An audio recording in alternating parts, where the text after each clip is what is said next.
Je donne la parole à l'Algérie. Merci. Monsieur le Président, à l'entame de mon propos, je remercie Son Excellence,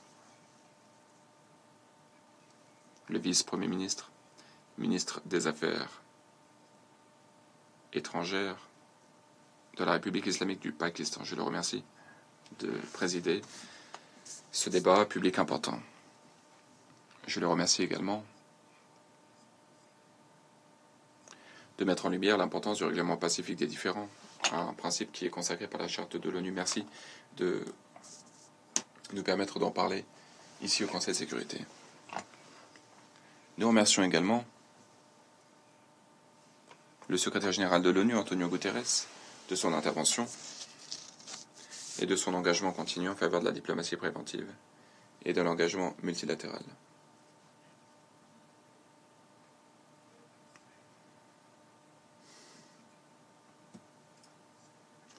Je remercie également le secrétaire général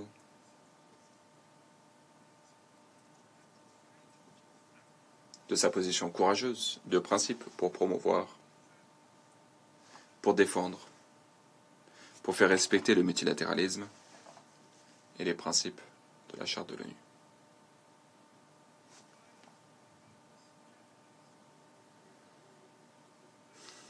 Nous sommes confrontés à des défis et pourtant cette position reste intacte, notamment concernant la terrible situation à Gaza. Que les choses soient claires. La catastrophe humanitaire qui continue à Gaza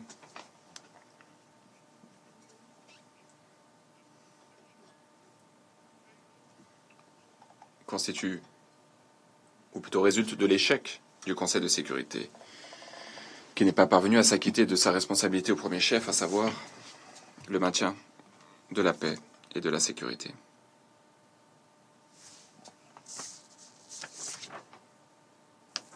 Il y a aujourd'hui une érosion du multilatéralisme. Cela reflète également la prévalence du principe, ou plutôt de la loi du plus fort. Monsieur le Président, ce débat arrive à point nommé. C'est un débat nécessaire. La communauté internationale fait face à des crises qui persistent, à des tensions régionales complexes. D'aucuns remettent en cause l'état de droit. À mesure que les crises persistent, à mesure que prolifèrent les approches unilatérales, l'Algérie souhaiterait réitérer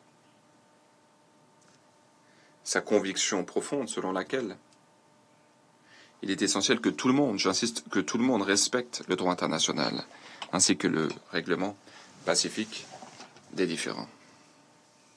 C'est en effet la seule façon de parvenir à la paix et à la sécurité internationale. À cet égard, l'Algérie souhaiterait formuler les commentaires suivants. Premièrement,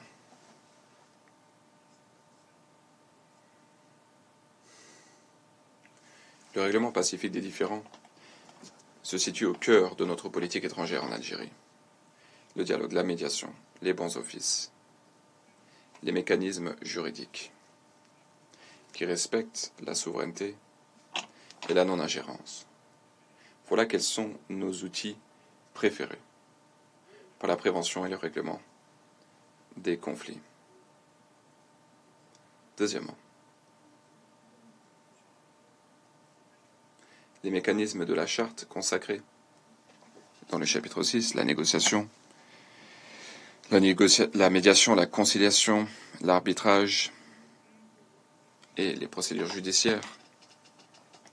Tous ces mécanismes doivent être pleinement utilisés et appliqués de façon impartiale. Troisièmement, nous soutenons pleinement les bons offices du secrétaire général de l'ONU.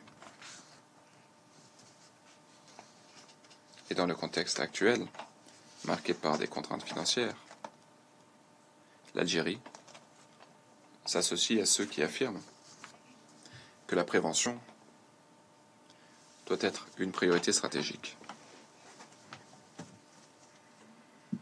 Dans ce contexte, nous soutenons une répartition rationnelle et équitable des ressources, conformément à l'initiative ONU 80 de l'ONU.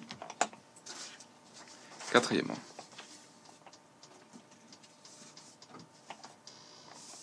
étant donné le contexte actuel,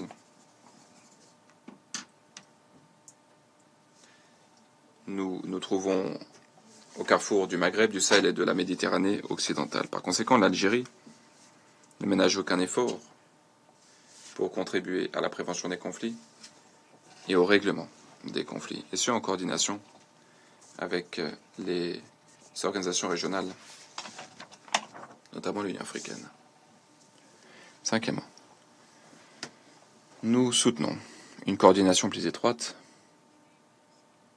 entre les membres du Conseil de sécurité et la Commission de consolidation de la paix, notamment pour nous attaquer aux causes sous-jacentes des conflits et pour soutenir des stratégies de consolidation de la paix appropriées à l'échelle nationale.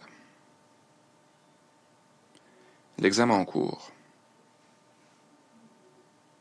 de l'architecture de consolidation de la paix est une occasion à saisir afin de renforcer la cohérence et la complémentarité à l'échelle de l'ONU.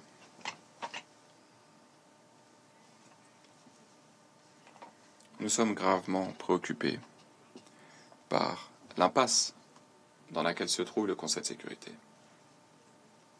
Nous sommes également préoccupés par la mise en œuvre sélective des résolutions du Conseil. Cela nuit à sa légitimité et à sa crédibilité. À cet égard, la question de la Palestine est un exemple clair, un exemple de longue date de ce deux poids deux mesures. En guise de conclusion, Monsieur le Président, nous appelons de nos vœux un multilatéralisme inclusif, équitable et représentatif. Un multilatéralisme qui donne la priorité au règlement pacifique des différends, et ce, conformément aux principes et au but de la Charte de l'ONU. Je vous remercie. Je remercie le représentant de l'Algérie de son intervention.